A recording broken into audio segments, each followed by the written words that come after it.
Hello বন্ধুরা, শিক্ষা and টিউটোরিয়ালের পক্ষ থেকে তোমাদের সবাইকে জানাই স্বাগত। আজকে আমি আলোচনা করব উচ্চ মাধ্যমিক 2024-25 শিক্ষা বর্ষে ইতিহাস বিষয়ের প্রশ্নোত্তর নিয়ে। আজকে যে সেটটি আলোচনা করব সেই সেটে সমস্ত এমসিকিউ এবং এসিকিউ প্রশ্নোত্তরগুলো করে দিয়েছি। চলো দেখে নিই প্রশ্নোত্তরগুলো। একের দিকের একের প্রশ্ন, প্যারালাল মিথ কে রচনা করেন? উত্তর হবে J.F. ভিয়ারলেন। পরের প্রশ্ন, লিজেন্ড নিচে কোন শব্দ থেকে আগত? উত্তর হবে ল্যাটিন শব্দ। পরের প্রশ্ন, কে বলেছেন সাম্রাজ্যবাদ হলো পুঁজিবাদের সর্বোচ্চ স্তর? উত্তর হবে লেনিন। পরের প্রশ্ন, কোন বছর নানকিংয়ের সন্ধি স্বাক্ষরিত হয়েছিল? উত্তর হবে 1841 খ্রিস্টাব্দে। পরের প্রশ্ন, কে ভারতের ম্যাকিয়াভেলি নামে পরিচিত? উত্তর হবে নানা ফড়নবিস। পরের প্রশ্ন, কলকাতার সুপ্রিম কোর্টের প্রথম প্রধান বিচারপতি কে ছিলেন? উত্তর হবে স্যার এলিজা ইম্পে। পরের প্রশ্ন, বানানটি একটু ভুল আছে। পরের প্রশ্ন, নিচের কোনটি শেষ সনদ আইন? উত্তর হবে 1853 খ্রিস্টাব্দের আইন। পরের প্রশ্ন, হিন্দু কলেজের বর্তমান নাম কি? Presidency college. পরের প্রশ্ন, কে প্রতিষ্ঠা করেন সত্যশোধক সমাজ? উত্তর হবে জ্যোতিরাও ফুলে। পরের প্রশ্ন, কবে ভারতবর্ষে বিধবা পুনর্বিবাহ আইন পাশ হয়? 1856 খ্রিস্টাব্দে। পরের প্রশ্ন, কে প্রথম ভারতে ডিভাইড অ্যান্ড রুল নীতির প্রচলন করেন? উত্তর হবে জন লরেন্স। পরের প্রশ্ন, কে মুসলিম লীগ গঠন করেন? উত্তর হবে নবাব সলিমুল্লাহ। পরের প্রশ্ন, গান্ধীবাদ অনুসারে হরিজন শব্দের অর্থ কি? উত্তর হবে নিপীড়িত। পরের প্রশ্ন, দ্বিতীয় বিশ্বযুদ্ধের সময় আমেরিকার রাষ্ট্রপতি কে ছিলেন? উত্তর হবে F.D. রুজভেল্ট। পরের প্রশ্ন, তাম্রলিপ্ত জাতীয় সরকারের সর্বাধিনায়ক কে ছিলেন? উত্তর হবে সতীশচন্দ্র সামন্ত।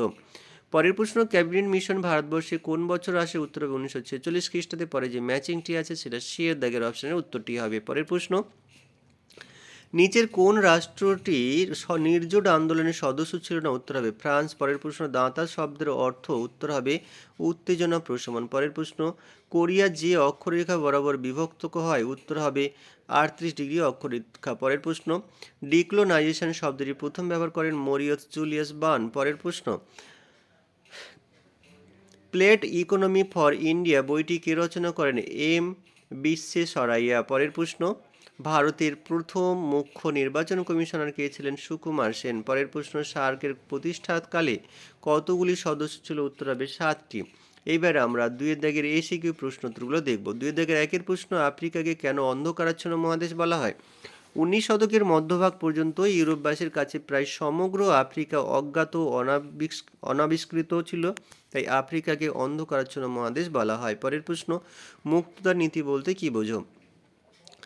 1899 সালে মার্কিন পররাষ্ট্র সচিব জন হে মুক্ততার নীতি গ্রহণ করেন। এই নীতিতে বলা হয় যে বিভিন্ন ইউরোপীয় শক্তি দ্বারা অধিকৃত চীনের বিভিন্ন অঞ্চলে আমেরিকার সমান বাণিজ্যিক সুবিধা দিতে হবে। পরের প্রশ্ন, মার্কেন্টাইল বাদ শব্দটি কে প্রথম ব্যবহার করেন? উত্তর হবে অ্যাডাম স্মিথ তার ওয়েলথ অব নেশনস গ্রন্থে। পরের প্রশ্ন, প্রথম শিল্প বিপ্লব কোথায় দেখা দিয়েছিল? ইংল্যান্ডে। পরের প্রশ্ন, উপযোগিতাবাদ বলতে কি বোঝো?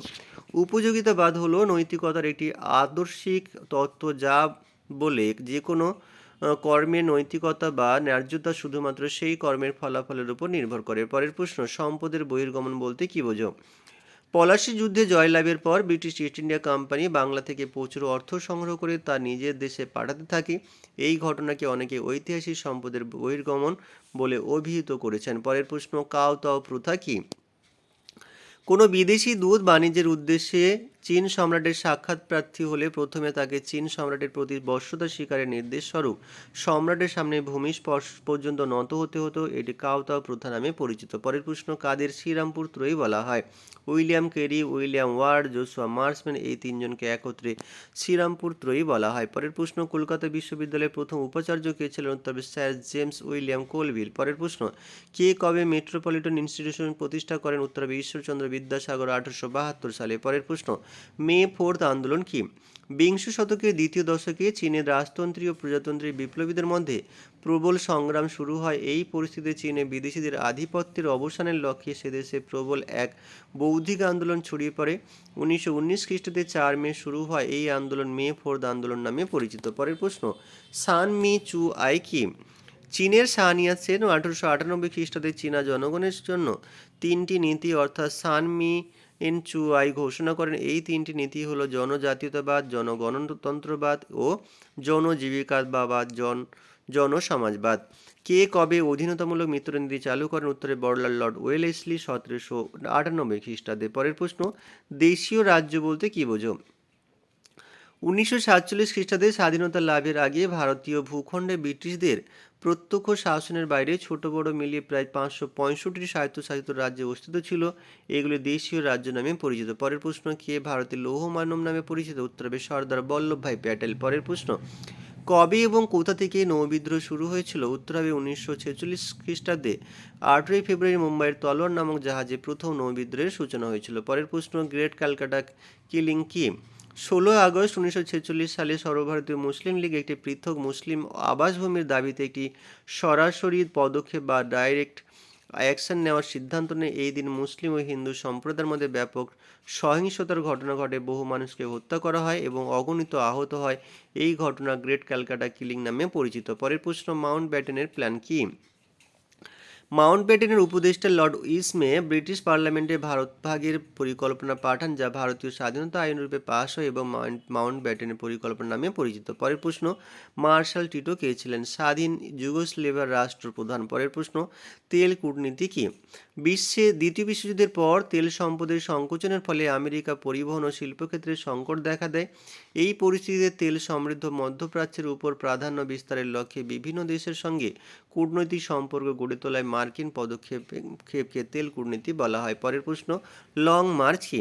মাও সে তুং ও চুতের মিলিত প্রচেষ্টায় কমিউনিস্টদের ঐক্যবদ্ধ করার লক্ষ্যে 1934 থেকে 35 সালে কিয়াংসি প্রদেশ থেকে সিএনসি পর্যন্ত 6000 মাইলের দীর্ঘ পথ অতিক্রম করার পদযাত্রা লং মার্চ নামে পরিচিত। পরের প্রশ্ন, নব উপনিবেশবাদ কি? এশিয়া ও আফ্রিকায় সদ্য স্বাধীন বহু দুর্বল রাষ্ট্র নিরাপত্তা, শিল্পায়ন, অর্থনীতি প্রভৃতি প্রয়োজনে অন্যান্য বৃহৎ শক্তিগুলির উপর নির্ভরশীল হয়। সুযোগ বুঝে বৃহৎ শক্তিগুলি এইসব দেশে অর্থনীতি ও সামরিক সহায়তা দান করে সেখানে নিজেদের আধিপত্য বৃদ্ধি করে। এই ঘটনা নব উপনিবেশবাদ নামে পরিচিত। পরের প্রশ্ন, তৃতীয় বিশ্ব কি? দ্বিতীয় বিশ্বযুদ্ধের পরবর্তীকালে উপনিবেশীকরণের ফলে সদ্য স্বাধীনতাপ্রাপ্ত এশিয়া, আফ্রিকা ও লাতিন আমেরিকার দেশগুলিকে তৃতীয় বিশ্ব বলা হয়। পরের প্রশ্ন, নেহেরু মহালনবিশ মডেল কি? 1950-এর দশকের প্রধানমন্ত্রী জওহরলাল নেহেরু সামাজিক কল্যাণ সাধন ও বেসরকারি উদ্যোগে উভয়ের উপর গুরুত্ব দেন। সেই উদ্দেশ্য প্রশান্তচন্দ্র মহালনবিশ 1955 খ্রিস্টাব্দের দ্বিতীয় পঞ্চবার্ষিকী পরিকল্পনার একটি রূপরেখা বা মডেল তৈরি করেন, যা নেহেরু মহালনবিশ মডেল নামে পরিচিত। এইখানেই শেষ করলাম। সবাই ভালো থেকো, সুস্থ থেকো।